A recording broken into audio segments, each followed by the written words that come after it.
말씀 주제는 나는 누구의 양일까라는 제목으로 여러분한테 말씀을 전하려고 해요. 여러분 성경에 보시면 기분이 나쁠 수도 있지만 가끔 하나님이 우리를 동물로 묘사할 때가 있어요. 동물로 묘사하니까 기분이 나쁜 사람도 있지만 하나님 자기 자신도 동물로 묘사할 때가 있어요. 자기 그 동물의 특징을 따라서 자기의 특징을 설명할 때가 있어요. 그래서 우리는 기분 나쁠 필요가 없으니까, 하나님 자기 자신을 동물로 묘사하기 때문에 기분 나쁠 필요가 없으니까 몇 가지 예를 드린다면, 하나님이 자기 자신을 독수리라고 묘사할 때가 있어요. 독수리의 특징을 보면 자기 새끼를 날아갈 수 있게끔 훈련을 시키는 방법이 있죠. 그를 떨어뜨리고 다음에 바닥에 떨어지기 전에 날개 위에서 그를 들고 다시 높이 올라가서 다시 떨어뜨리고, 이렇게 하면서 훈련시키는 그 독수리를 통해서 하나님이 자기 자신을 묘사할 때가 있어요. 하나님이 우리를 훈련시키시는 하나님이다. 그 독수리처럼 우리를 훈련시키는 하나님이라는 것을 우리가 이 비유로 묘사를 알게 되고요. 그리고 어린 양으로 묘사할 때가 있어요. 하나님 자기 자신을 어린 양으로 묘사할 때가 있는데, 여러분 양의 특징 중에 하나가 죽을 때가 되면 온수해지는 거예요. 보통 정말 말 안 듣는 그 양이 죽을 때가 되면, 그가 이제 터키에서는 쿨반 계절이 있어요. 그 동물 잡는 계절이 있는데, 그때 보면 정말 양이 너무 순수하게 죽어가는 것 때도 움직이지 않고 막 가만히 있는 모습을 보고 어렸을 때 놀랐던 적이 있는데, 하지만 그것을 보고 예수님도 어린 양과 같았다라는 말씀이 이사야 53장 7절에 나와요. 예수님이 죽음을 당할 때 입을 열지 않고 그 양처럼 조용히 가만히 있었다는 것을 볼 수 있고, 아버지 말씀에 순종했다는 그 뜻으로도 어린 양으로 묘사할 때가 있어요. 그리고 하나님이 자기 자신을 사자로 묘사할 때가 있었죠. 여러분 잘 아시죠? 사자라고 하면 뭐가 나오죠?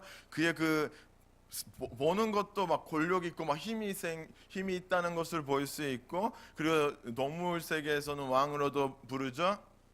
그래서 하나님이 자기 자신을 유다의 사자라고 표현할 때가, 묘사할 때가 있어요. 마지막으로 예수님이 예루살렘을 보고 그 죽어가는 영혼들을 보면서 안타까워하는 마음으로 이런 말씀을 했어요.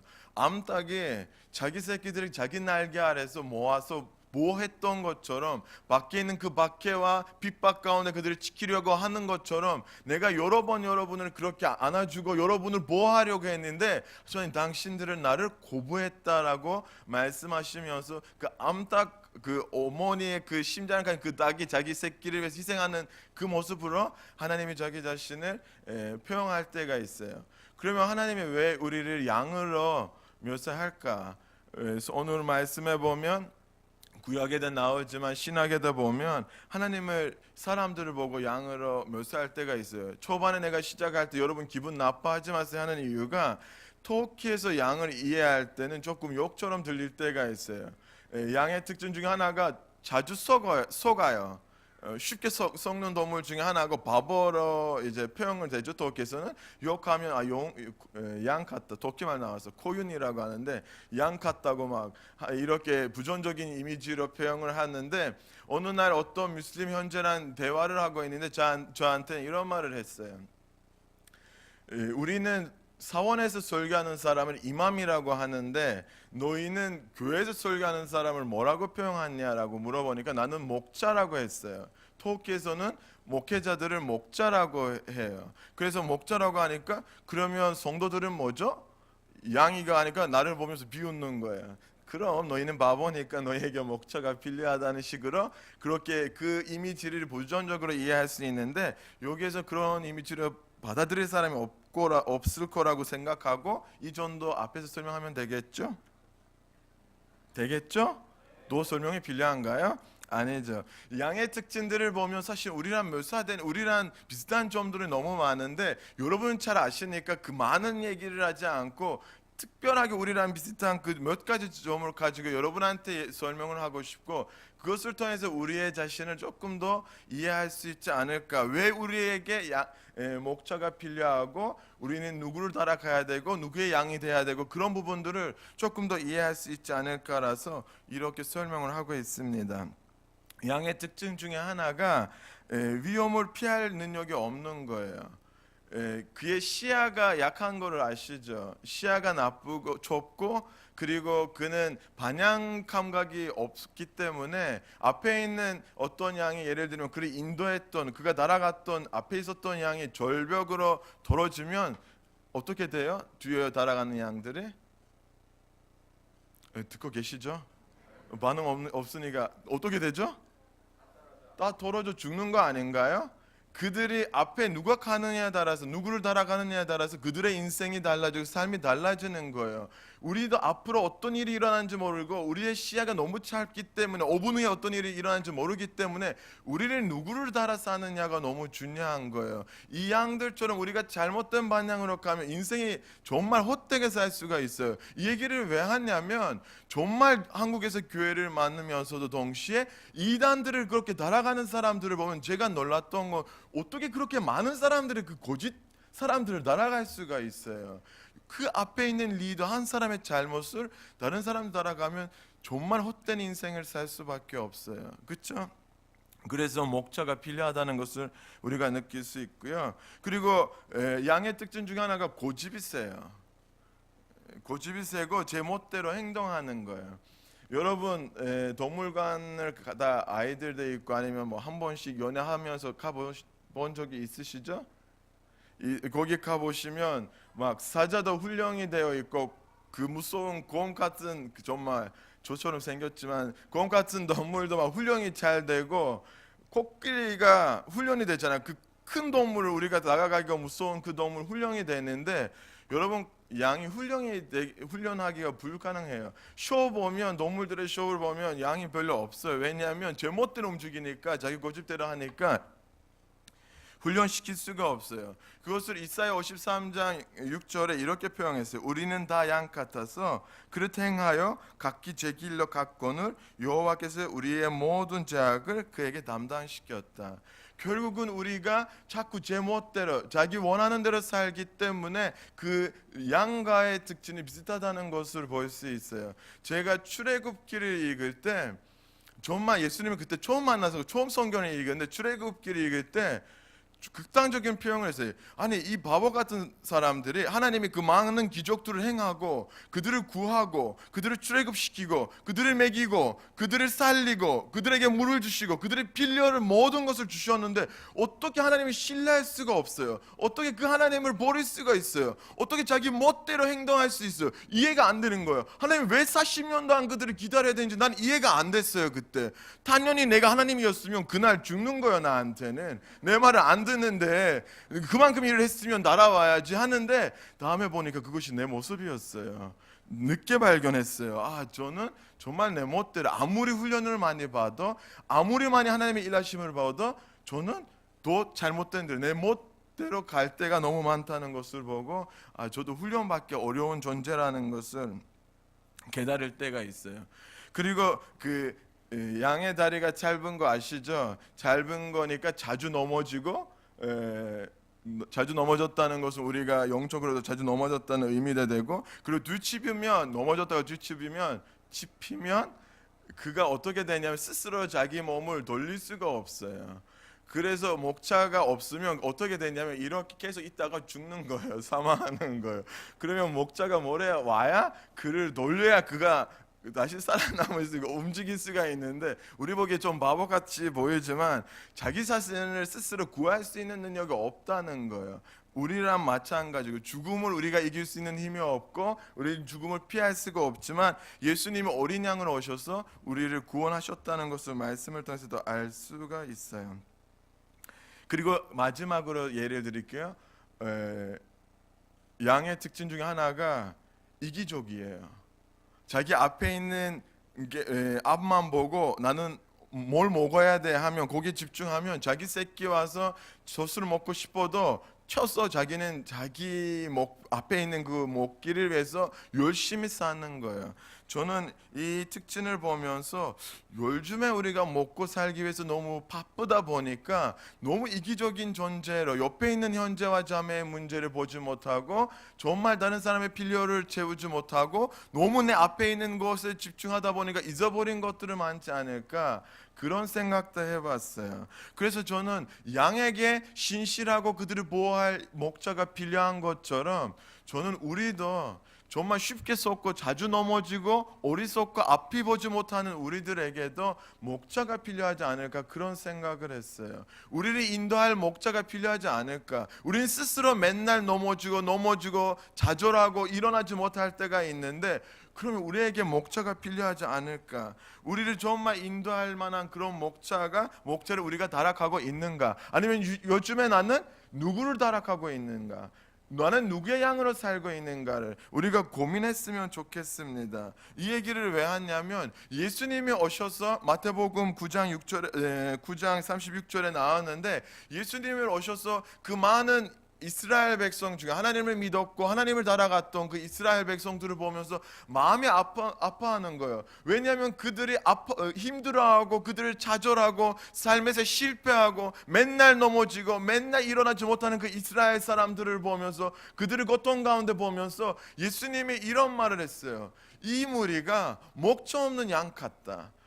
그 목자가 없는 양처럼 흩어지고 고생하고 그 고난 가운데 있는 그런 양들을 같다라고 말씀을 하셨어요. 그래서 예수님이 그들에게 어떻게 왔냐면 선한 목자로 오셨습니다. 우리에게도 선한 목자가 필요합니다. 매일매일 우리가 그 선한 목자를 따라 살아야 합니다. 오늘 본문은 우리에게 그 부분을 더 확실하게 표현하고 있어요. 오늘 본문에 두 가지 양의 종류가 나왔는데, 하나는 예수 그리스도에 속한 양, 내 거라고 하는 양, 그리고 나의 양이 아닌 부분을 가지고 예수님을 확실하게 분리를 시키는 거예요. 전 재밌는 게 뭐냐면, 예수님을 구별했던 그 자리가 성정이고 그 믿는 사람들이 있는 곳에서 이 안에서 내 양이 있고 아닌 양이 있다는 것을 말씀하고 있는 거예요. 우리는 늘 예수 그리스도를 따라가고 예수 그리스도의 양으로 생각하고 예수 그리스도는 우리의 목자라고 생각하지만, 중요한 것은 하나님이 정말 우리를 자신의 양으로 보는지, 아니면 정말 나는 예수 그리스도의 양으로 살고 있는지, 지금도 내가 예수님을 붙잡고 살아가는지가 너무 중요하고, 가끔 우리는 그 부분을 확인할 필요가 있습니다. 그래서 제가 오늘 말씀을 통해서 이 부분을 좀 확인했으면 좋겠어요. 우리가 한 상반기가 끝날 때가 되고 6개월 삶을 살았잖아요. 올해 들어와서는 이제 앞으로에 살아야 되는 그 6개월을 오늘 좀 더 중간에 생각해서 고쳐야 될 부분, 회복해야 되는 부분들이 있었으면 그것들을 고쳐서 해결했으면 좋겠어요. 만일에 우리 안에서 예수 그리스도의 양으로 살지 않은 부분이 있다면, 오늘은 그 부분을 완전히 회복하고 하나님과의 관계를 회복하고 자기 삶을 완전히 하나님 앞에 맡기고 정말 하나님을 따라갈 수 있는 그런 양으로 거듭날 수 있는, 회복될 수 있는 시간이 됐으면 좋겠습니다. 오늘 여러분 이 자리에 오신 이유가 하나님을 만나는 것이고, 여러분의 문제들이 해결되기 위해서 이 자리에 오셨고 하나님을 예배하기 위해서 오셨는데, 여기에 왔는 그 문제를 들고 왔는데 집에 갈 때는 똑같은 문제를 안 갔으면 좋겠어요. 여기에 왔는 그 무거운 마음으로 집에 똑같이 안 갔으면 좋겠습니다. 왜냐하면 예수님을 만나는 사람들이 가지고 있었던 그 문제들이 예수님 만남으로 해결되고 집에 돌아갈 때 기쁨으로 돌아간다는 것은 성경에 늘 나오고 있는데, 그것이 성경에만 나오는 게 아니라 오늘 우리 삶 가운데도 가능하다는 것을 믿었으면 좋겠습니다. 우리 삶 가운데도 그런 회복들이 일어날 수 있다는 걸 믿었으면 좋겠습니다. 나는 예수 그리스도의 양으로 사는데 전 자주 넘어지고, 다리가 짧아서 자주 넘어지고, 앞을 보지 못해서 자주 넘어지고, 지금 있는 상황이 내가 회복할 수 있는 상황이 아니고 내가 지금 좌절하고 있다면, 오늘 말씀을 통해서 하나님의 약속을 우리가 붙잡고 다시 일어났으면 좋겠습니다. 그리고 우리 안에 있었던 그 힘들어하는 문제들이 오늘 말씀을 통해서, 예배를 통해서 회복됐으면 좋겠습니다. 아멘. 원래 정말 아멘 타임이에요. 간절하면 아멘이 저절로 나오는데, 말씀에 보면 흐름만 보면 앞에 부분은 내 양이 아닌 부분에 대한 그 무리의 성격과 그들의 삶에 대한 부분을 얘기하고, 뒤에 자연스럽게 내 양이 이렇게 돼야 된다는 부분을 설명하니까 저도 그 흐름으로 갈게요. 앞에서는 그 예수님의 양이 아닌 부분을 가지고 여러분한테 먼저 나누려고 합니다. 여러분, 그들이 모였던 것은 우리처럼 성정인 거 맞죠? 유대인들이 그때 신앙을 가진 사람들이 예배 자리에 와서 예배하고 하나님을 만나고 하나님의 이름을 높이기 위해서 성전에 모였던 날이었어요. 그날은 예수님도 마침 거기에 있었다는 거예요. 지금 우리 가운데 예수님이 계세요, 안 계세요? 두세 사람이 모이는 것을 예수님이 약속하셨어요. 나는 그들과 함께하리라고 말씀하셨는데, 예수님도 지금 우리 가운데 계세요. 그래서 예수님을 그들이 보니까 예수님에게 질문을 던지는 거예요. 어떤 질문을 던지냐면, 우리를 의심 가운데 두지 마소서라고 얘기를 하면서, 당신이 만일에 우리가 기다렸던 그 그리스도인이라면 당신이 우리가 기다렸던 그 메시아 왕이라면 우리한테 확실히 말하는 것을 유대인들이 얘기하는 거예요. 하지만 예수님이 25절에 하는 대답이 더 놀라워요. 내가 여태까지 너에게 말하지 않았느냐? 내가 메시아임을 내가 하나님으로 보냄을 받았다는 것을 내가 너에게 얘기하지 않았느냐라고 그들에게 말하면서, 내가 여러분 앞에서 보여줬던 그 많은 일들이 내가 왕이라는 거, 내가 하나님으로부터 왔다는 것을 여러분에게 증명되지 않았느냐라고 질문을 던진 거예요. 그 많은 무리가 그 많은 일들을 보면서도 예수를 믿지 않는 이유가 무엇입니까? 그들이 그 많은 일들과 하나님의 그 복음을 들으면서도 그들 안에 의심이 있다는 것이 어떤 이유 때문입니까? 여러분, 오늘도 우리가 하나님의 말씀을 어렸을 때부터 듣고 성경 말씀을 매번 읽고 매번 그 말씀을 들으면서 아직도 하나님이 나의 왕이고 하나님이 나의 구주고 하나님이 나의 완전한 하나님이라는 것을 의심하는 부분들이 있을 수 있잖아요. 아직도 100% 하나님을 신뢰하지 못하는 부분들이 있을 수 있잖아요. 내가 구원받는 거에 대한 의심이 있을 수가 있잖아요. 왜 그 믿음이 생기지 않고 왜 그 의심이 생긴 거예요? 그 예수 그리스도의 잘못인가요?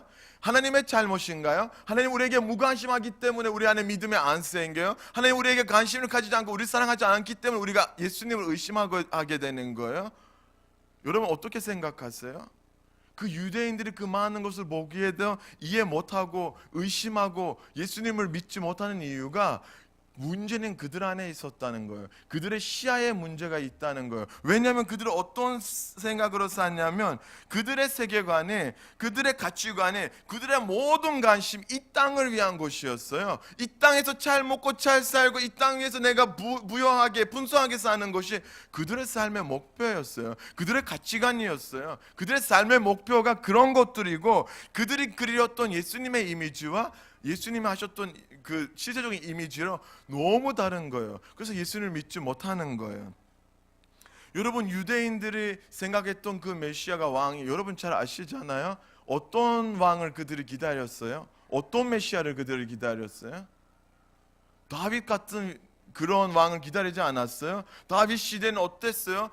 엄청 풍성하게 살아서 땅이 엄청 넓었고, 그들이 모든 원수들을 이겼고, 그들이 성전 세우고, 그들이 풍성하게 살고 잘 먹고 잘 사는 그 모습으로 예수님을 바라지 않았어요? 예수님이 만일에 메시아면 죽은 자를 살리는 게 아니라, 병든 자를 살리는 게 아니라, 가난한 자에게 복음을 전하는 게 아니라, 소외된 자들에게 가는 것이 아니라, 예수님이 비싼 옷을 입고 권력 있는 자리에 앉고 사람들을 다스리고 나라를 다스리기를 원했어요. 그들의 생각과 그들이 가지고 있는 세계관으로 예수님을 보니까 믿을 수가 없는 거예요. 오늘날 우리 가운데 믿음이 없는 이유가, 오늘날 우리가 하나님을 100% 신뢰하지 못하고 의심하는 이유가 나의 세계관과 나의 가치관의 문제라는 것을 알았으면 좋겠어요. 이거는 여러분을 비판하는 게 아니라 우리 안에서 그런 잘못된 것들을 우리가 풀어야만이 하나님과의 관계가 회복되고, 풀어야만이 하나님이 우리의 잠든 왕이 되고 잠든 목자가 될 수 있어요. 하지만 이 문제가 해결되지 않으면 지금도 하나님의 말씀을 들으면서 그 말이 안 들릴 수가 있어요. 성경을 봐도 무슨 말인지 이해를 못할 수가 있어요. 그것은 내가 보는 그 시각의 문제라는 것을 여러분 한 번 더 생각했으면 좋겠습니다. 그리고 여러분, 그 같은 문제가 누구한테 일어나냐면, 믿음 없는 사람에게만 이런 의심에 빠지고 이런 일들이 일어나는 게 아니라, 여러분 예수님을 그 길을 예비했던 세례자 요한 이야기를 아시죠? 누가복음 7장에 보면 세례자 요한도 똑같은 일을 똑같은 반응을 하는 거예요. 그는 처음에서 나올 때는 성령 충만했었고 예수님이 왕이라는 것을 말씀하고 나는 메시아가 아니니까 나보다 다음에 오는 사람은 메시아고 그가 여러분은 성령으로 세례를 주고 그가 하신 일들을 여러분 따라가세요라고 외치고 그의 설교를 통해서 많은 사람들에게 했는데 그 다음에 그 세례자 요한에 어떤 일이 일어나면 헤롯 왕의 잘못을 얘기하다가 감옥에 들어갔잖아요. 감옥에 들어가면서 그는 이제 많은 생각들을 하게 되죠. 감옥 안에 있으면서 나는 왜 여기에 있지? 나는 주의 길을 예배하기 위해서 나와서 복음 전하고 세례를 주고 회개 운동을 했는데 왜 나는 지금 감옥에 닫혀 있지? 왜 내 형실 변하지 않고 내 상황이 변하지 않고 나는 왜 여기 있어야 돼? 그거를 이해하지 못하면서 예수님이 하셨던 일들을 이제 그의 제자를 통해서 듣게 된 거예요. 예수님이 어떤 과부의 죽었던 아들을 살려줬어요. 요한의 입장에서 보면 어이가 없는 거예요. 아니 지금 더 중요한 일이 있는데 왜 과부의 죽었던 아이를 살려도 다시 죽을 텐데 백부장의 종을 살려주셨다는 걸 죽어가는 종을 살려주셨다는 거 들으니까 어이가 없는 거예요. 아니 이방인의 그것도 백부장 아니라 백부장의 종을 왜 살려주지? 나 지금 감옥에 있는데 나를 자유시키지도 않고 난 지금 감옥에 닫혀 있는데 그리고 우리나라가 지금 유대인들이 로마 제국에서 압박을 받고 있고 엄청 힘들어하고 있는데 예수님이 도대체 뭐 하고 있지? 정말 이분이 그리스도인가? 왕인가? 자기 입장에서 자기 가치관에서 자기 생각에서 상황들을 보니까 예수님에 대한 의심이 들어가는 거예요. 그래서 자기가 뭘 하냐면 제자들 2명이 예수님에게 보내서 이런 질문을 했어요. 저지면 읽을게요. 오실 분은 선생님입니까? 아니면 우리는 다른 분을 기다려야 됩니까? 이거 무슨 얘기냐면 당신 그리스도인인가? 아니면 우리는 정말 다른 곳에서 구원을 기다려야 돼? 아니면 우리가 원하는 것들을 기다려야 돼? 그 해결할 수 있는 사람을 기다려야 돼? 그런 질문을 던지는 거예요. 하지만 예수님이 하신 말씀이 뭐냐면 나의 생각과 너의 생각은 완전히 다르다. 너희의 세계관, 너희의 관심이 있는 거와 나의 관심이 있는 거 완전히 다르다. 너희는 이기적이고 자기 중심으로 자기 생각만 하고 그 생각 안에서 그리스도의 이미지를 전하지만 나는 내가 하는 일이 확실하고 내가 오늘도 일하고 있고 엄청난 구원의 역사들을 일으키고 계시는데 하지만 우리는 자꾸 우리의 입장에서 보니까 그 예수님을 따라가지 못하고 신뢰하지 못하고 의지하지 못하게 되는 거예요. 여러분 우리의 신앙을 한 번 더 확인했으면 좋겠습니다. 나는 지금 누구를 따라가고 있고 나는 지금 어떤 가치관으로 살고 있고 정말 어떤 세계관으로 살고 있고 나의 관심이 지금 어디에 있는지 확인했으면 좋겠습니다. 우리는 예수 그리스도의 양으로 그분이 우리의 목자 되심으로써 살아야 되는 것은 맞는 것입니다. 그래서 예수님의 양이 아닌 것은 요약한다면 정말 예수님이 구원자이심을 믿지 않고 그리고 예수님이 주인이라는 것을 인정하지 않고 그가 하셨던 일들을 아유 관심 없고 그의 말씀에 귀를 기울이지 않은 사람은 예수님의 양이 아닙니다. 하지만 예수님의 양이 아니라고 여러분 기분은 나빠할 필요가 없어요. 왜냐하면 오늘도 예수님의 양이 될 수 있는 기회예요. 오늘도 우리가 살아나는 이유가 오늘도 이렇게 예배 자리에 와서 예배할 수 있는 이유가 우리의 삶을 하나님 앞에 완전히 드리고 우리가 그분을 완전히 주인으로 삼을 수 있는 기회라는 것을 잊지 않았으면 좋겠습니다. 혹시 우리가 그분을 따라가지 않았더라면 여태까지 길을 돌이키고 그분을 따라갔으면 좋겠어요. 우리가 이제 27절에부터는 내 양이 어떤 사람인지에 대해서 그 특징에 대해서 말씀하고 있는데 27절을 한번 읽겠습니다. 내 양은 내 음성을 들으며 나는 그들을 알며 그들은 나를 따르리니라. 아멘. 내 양은 내 음성을 듣는다고 말씀하시는 거예요. 여러분 양의 특징 중에 하나가 뭐냐면 시야가 좁고 반향 감각이 없지만 귀가 너무 발달되는 거예요. 소리를 잘 구별할 수 있는 특징이 있는 거예요. 사실은 보면 하나님이 맨날 우리한테 들으라 이스라엘 내 말을 들으라 내 말을 들으라 이렇게 귀가 있는 자가 내 말을 들으라 하는 이유가 우리는 하나님을 목소리를 알고 구별할 수 있는 능력을 하나님은 이미 우리한테 주셨어요. 우리는 잘못 가도 그 주님의 말씀에 귀를 기울이면 언제든지 하나님의 도우심을 받을 수 있습니다. 그리고 팔레스타인 땅에 가보면 양 치는 사람들이 많아요. 한국에서는 많이 못 봤는데 터키와 팔레스타인 땅에서 너무 많아요. 그 많은 목자들이 있는데 그 양이 어떻게 자기 목자의 음성을 알아듣냐면 목자가 그 양의 특징을 알기 때문에 그 특징에 맞는 이름을 붙여요. 그러면 양마다 이름이 있어요. 아세요?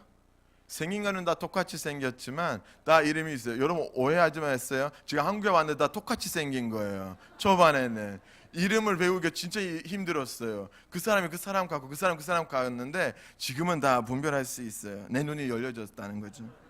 회복됐어요. 네, 그렇게 이름들을 붙이면서 예수님의 그 양들을 불렀는데 성경에도 보면 예수님이 친했던 그 제자들에게도 별명을 그 이름들을 붙이는 거를 볼 수가 있어요. 시몬을 베드로라고 부르고 요한과 야고보로 가장 친했던 거잖아요. 보아노게라는 이름을 예수님 그들에게 놓으면서 사실은 그들과의 목자와 양의 친밀한 관계를 얘기하는 거예요. 예수님의 양이면 그의 목소리에 반응하게 돼요. 그 목소리를 듣고 날아갈 수밖에 없어요. 왜냐하면 자기 목소리 외에는 다른 사람의 목소리에 귀를 기울이지 않고 그 목소리를 들으면 안전해지고 그 자기 목소리 소리만 들으면 자기를 보호했다는 사실을 알기 때문에 편하게 거기에서 양식을 자기 풀을 먹을 수가 있다는 거예요. 우리는 하나님의 양이고 하나님이 우리의 목자라는 것을 여러분 알면 우리의 생활이 달라지는 거예요. 하나님의 말씀에 반응하게 되는 거예요. 오늘도 성경 말씀을 들을 때 마음이 뜨거워지고 그 말씀 앞에서 낮아지고 엎드리고 하나님 얼굴을 구하게 되고 하나님을 더 간절히 예배하게 되는 거예요. 그래서 예수님의 양으로서 사는 사람들의 반응이에요. 우리 안에 그런 반응들이 많아졌으면 좋겠습니다. 또 하나님 앞에서 반응했으면 좋겠습니다. 그 목소리에 귀를 기울였으면 좋겠습니다. 여러분 아브라함의 믿음의 조상 아브라함이라는 이야기를 우리가 많이 듣잖아요. 아브라함의 특징이 뭔지 아세요? 창세기 12장을 보면 그는 첫 번째 했던 행동이 뭐냐면 하나님의 음성을 들었다는 거예요. 너는 그 고향을 떠나 가족을 떠나서 내가 보여주는 땅으로 가라고 하시는 그 하나님의 말씀을 듣고 그는 어떻게 하셨어요? 어떻게 했어요?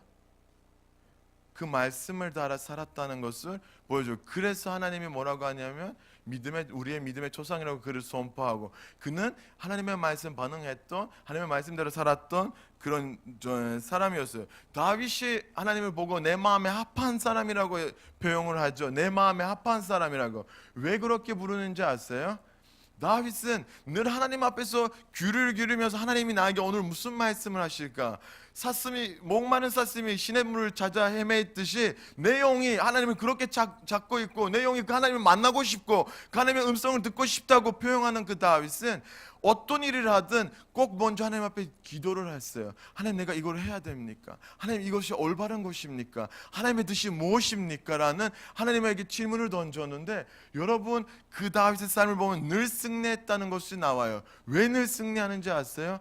그는 하나님의 말씀 따라 살기 때문에 그의 삶에 실패가 없었어요. 언제 실패 있었냐면 하나님의 말씀에 귀를 기울이지 않고 자기 멋대로 행동할 때는 그의 삶에 실패가 찾아왔다는 거예요. 우리는 하나님의 그 말씀에 정말 다윗처럼 갈급해지고 그런 심령으로 하나님 앞에 나갔으면 좋겠습니다. 제가 요즘에 답답해서 정말 내 자신을 너무 답답해서 여러분에게 이 고백을 하는데 제가 예수님을 만났을 때 제가 한국에 올 때도 엄청난 그 하나님의 말씀 앞에서 신실하고 그 말씀을 들으려고 애썼던 내 자신을 너무 많이 그 열정이 잃어버린 것 같아요. 요즘에 와서는 그 하나님의 말씀을 들으려고 애쓰는 모습들이 내 안에서 찾지 못하고 너무 답답한 거예요. 제가 여러분 터키에서 예수님을 만났을 때 수술을 받았는데 이틀 3일 동안 병원에 입원했어요. 이틀 3일 동안 병원에 있으니까 용이 너무 답답한 거예요. 왜냐하면 저는 매일매일 하나님과의 3시간을 보냈어요.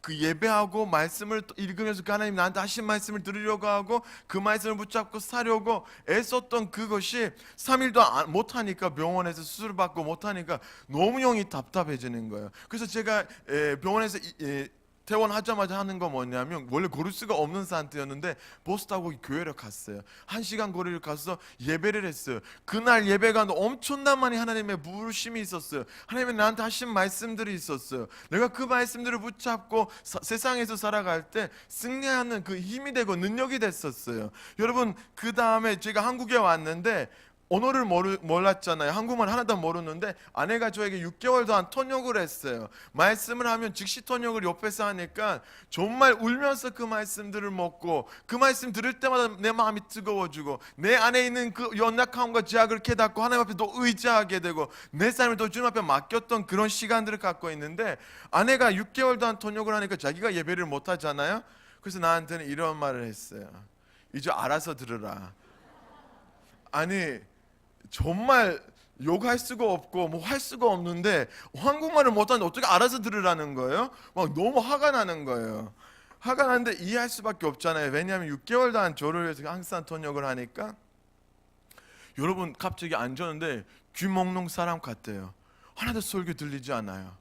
왜냐하면 항상 옆에서 통역하는 사람이 있으니까 목사님 말씀 들어도 뭔 말인지 모르겠고 하나도 이해하지 못하는 거예요. 전 제 심령이 너무 갈급해서 너무 답답한 거예요. 그래서 제가 매번 기도를 해서, 하나님, 저에게 말씀을 열어주세요. 하나님, 제 귀를 열어주세요. 나 하나님의 음성을 듣고 싶고 하나님의 말씀은 용의 양식을 먹고 싶은데 그걸 못하니까 너무 답답해요 라고 기도를 했는데, 여러분, 재미있는 게 뭐냐면 언어가 문제가 아니에요. 환경이 문제가 아니에요. 그 어떤 것도 문제가 아니에요. 우리의 심령이 문제한 걸 그때 알았어요. 그 갈급한 기도를 하니까 하나님이 그날 나한테 딱 말씀을 하나를 올려주셔요. 생각나게 하세요. 그 말씀을 보다가 그 말씀을 통해서 나한테 하신 말씀들이 있는데 너무 은혜 받고 막 충만하게 전철 타고 1시간 교회를 갈 때까지 기도하면서 가는데, 그 다음에 더 재미있는 일이 뭐냐면 딱 앉았는데 그날 말씀 본문은 아침에 하나님이 나한테 주신 본문이에요.